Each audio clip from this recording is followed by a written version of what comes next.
Welcome to Edible Gardening Made Easy. I'm Alex Mitchell, a gardening writer, journalist and self-confessed edible gardening obsessive. Over the next 4 lectures, I'll be taking you through the basics of growing fruit and vegetables, from how to prepare the soil to the best crops to grow, tips for how to cultivate them, and ways to avoid pests eating them before you can.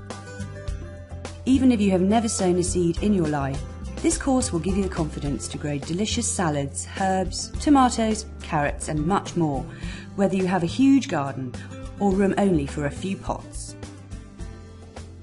As I hope this course will show, you really don't need masses of time or space to grow great crops. Growing your own fruit and veg has never been more popular. Back at the turn of the millennium, when I discovered my obsession, I kept my tomato grow bags rather quiet.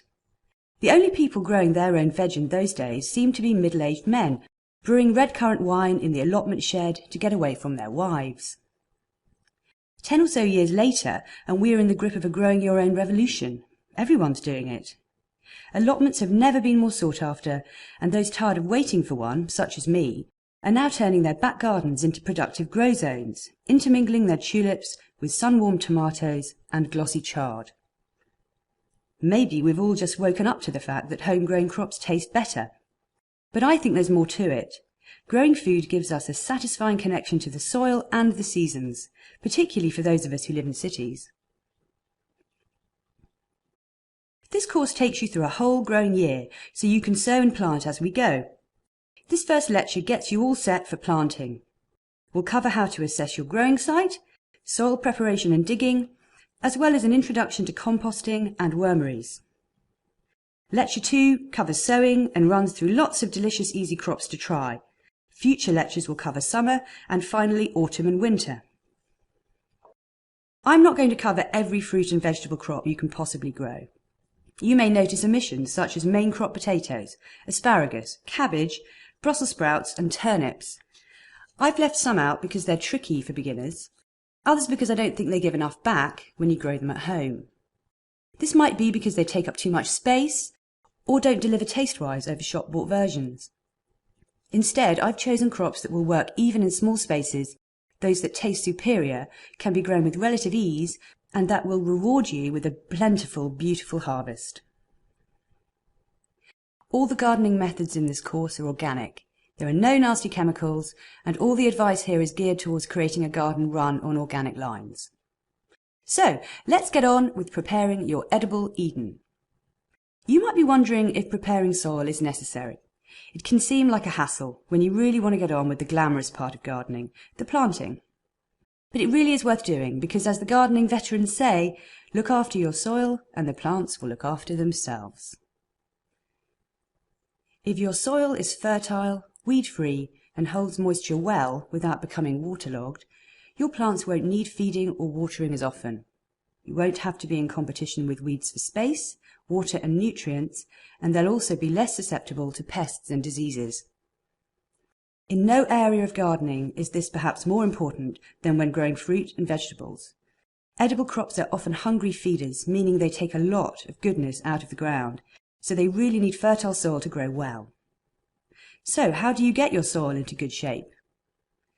Maybe you inherited it from a lovely old gent who spent the past 30 years digging in manure, clearing weeds and removing stones, leaving you with a perfect tilth that you can merely touch with the seed and cause a productive edible jungle to grow. But probably not.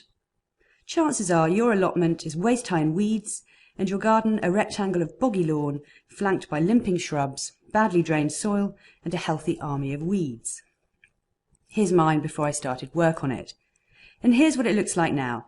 Raspberries, fruit trees, grapes and a whole lot more packed into a tiny city space. But before you start digging, you'd better choose where to grow your crops.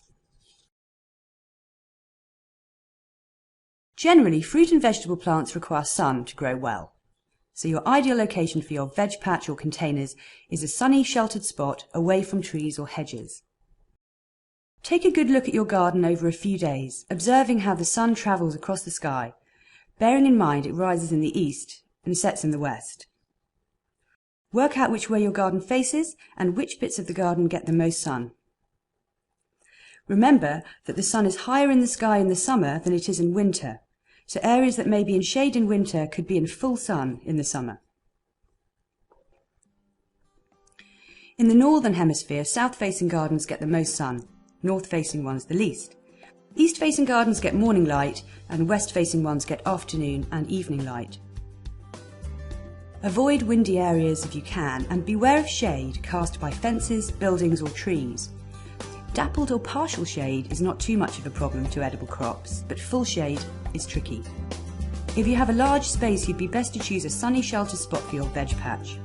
But if, like me, your space is limited, you'll have to work with what you've got, putting sun-loving plants in the warm bits and cooler-tolerant crops in the shady bits.